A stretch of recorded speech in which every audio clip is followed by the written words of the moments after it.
Ethical AI principles, they're absolutely everywhere. You see them on websites, you see them in press releases, but let's be real. How do you go from a nice sounding promise on a web page to actual tangible proof in a product? Well, that's exactly what we're going to break down today. How the best organizations are building ethics directly into their AI step by step. All right, let's just jump right in with the toughest question right off the bat. When an AI makes a biased hiring decision or a medical tool gets a diagnosis wrong, who's responsible? I mean, really, this isn't some sci-fi problem for the future. This is the central dilemma companies are wrestling with right now. And see, that's why this quote is so perfect. The law, well, that's the floor. It tells you what you absolutely can't do. But ethics? That's about defining what you will do. It's about who you are. It's like the character, the DNA that you build right into your technology, and that ends up shaping your whole company's identity. So here's our game plan for today. First, we'll cover the high stakes of AI. Then, we'll look at the 5 pillars of trust. After that, we're getting into the nitty-gritty, from principles to process, what accountability actually looks like. And finally, how to make ethics measurable. Let's get to it. All right, first up, the high stakes of AI. And let's be clear, this isn't some fluffy philosophical chat. We're talking about a core strategic priority for any company that's serious about using AI today. When you boil it all down, AI ethics is really about one simple thing: protecting trust. We're talking about trust from your customers, from your own employees, and yeah, from regulators too. Every single interaction with your AI is basically a test of that trust. It's a promise that your system is fair, that it's not biased, and that it actually aligns with human values. And this slide just says it all, doesn't it? I mean, you can spend years building up trust and credibility, like brick by painful brick, but it only takes one ethical screw-up, one biased model, one bad outcome, to make that whole thing come crashing down. And trying to rebuild from that kind of disaster, it's a nightmare. So the big question is, how do you actually build that trust from the ground up? Well, the good news is there's a kind of global consensus forming around 5 key ideas. Think of them as the pillars of trustworthy AI. Okay, so these 5 pillars are really the foundation. First, you've got fairness. That's all about actively hunting down and getting rid of bias. Then transparency. Can we actually understand why the AI did what it did?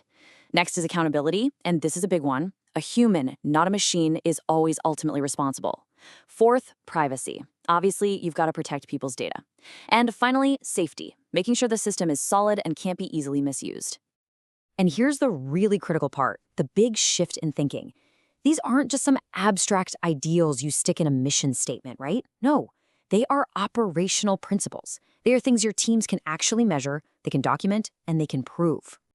Which brings us to, honestly, the most important part of this whole explainer.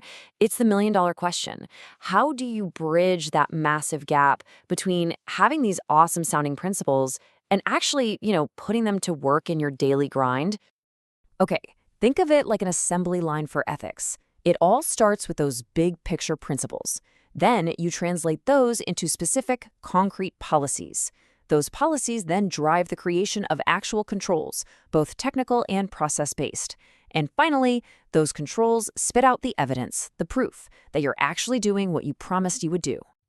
So what does this look like in the real world? Well, fairness stops being just a nice word and becomes a mandatory bias test in your machine learning pipeline. Transparency isn't some fuzzy goal. It's the detailed model documentation that anyone can actually read and understand. And things like accountability and safety, they become concrete actions, like having clearly defined roles for who signs off on what and running tough tests to see how the system could be misused. I mean, this quote just nails it, right?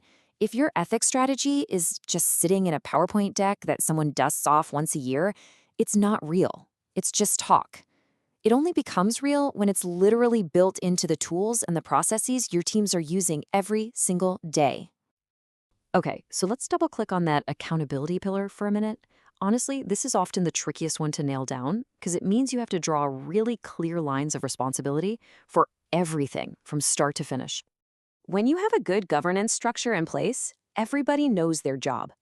The data scientists, they're on the hook for the model's integrity. The legal and compliance folks, they own the regulatory piece.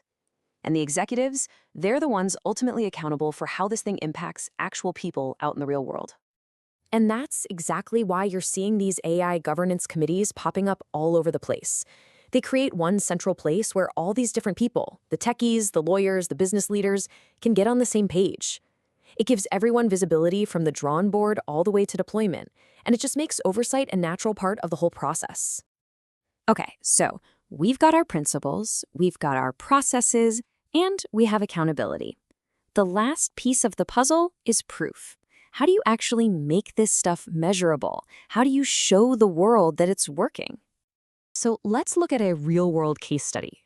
Imagine a healthcare company builds this amazing diagnostic AI. On paper, it's a huge success, super accurate overall. But then, a routine audit finds a really dangerous hidden flaw. It turns out the model's accuracy takes a nosedive for patients over 70. This is such a classic high-stakes problem, right? They optimized for the average, but in doing so, they created a massive fairness and safety issue for a really vulnerable group. So what happens next? Instead of trying to sweep it under the rug, they put their ethical governance plan into action. First step, they hit pause on the deployment and retrain the model using better, more balanced data to specifically fix the problem for older patients, even if that meant the overall accuracy number dipped just a tiny bit. Second, they put out a transparency statement, just laying it all out. Here's the problem we found, and here's how we fixed it. And third, they made the tool better for the doctors, improving the explainability so clinicians could actually understand the why behind a recommendation. And the result? It speaks for itself. They didn't just squash a technical bug. No, they built way more trust with regulators because they were so upfront about it. And most importantly, they ended up with better, safer outcomes for their patients. That right there is what ethical AI in action actually looks like. And hey, this isn't just one company having a bright idea. These exact practices, things like leadership oversight, managing risk, communicating clearly, they're now being written into formal global standards like ISO 42001. It's basically a blueprint for baking ethics and accountability right into how you manage things. And that really gets to the heart of this whole shift. The old way of doing things was basically, hey, just trust us. The new ethical way is, here's our proof. It completely transforms AI ethics from a vague promise into something you can measure, something you can audit, something that's real. So to bring this all home, building ethics and accountability into your actual processes, it's not just about doing the right thing. It is the absolute foundation for creating AI that anyone can actually trust. And frankly, it's the strongest shield you have against the massive reputational risks that are out there. And that really leaves us with one final big question to think about. Is your organization's AI built on a solid foundation of proof, or is it built on promises?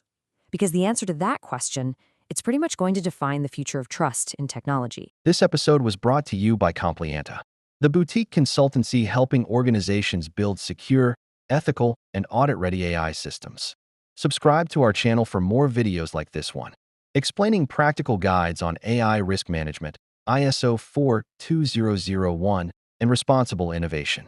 Want to know where your organization stands? Book your free AI risk assessment today at complianta.co. You'll find the link right below in the video description. Complianta, compliance made simple.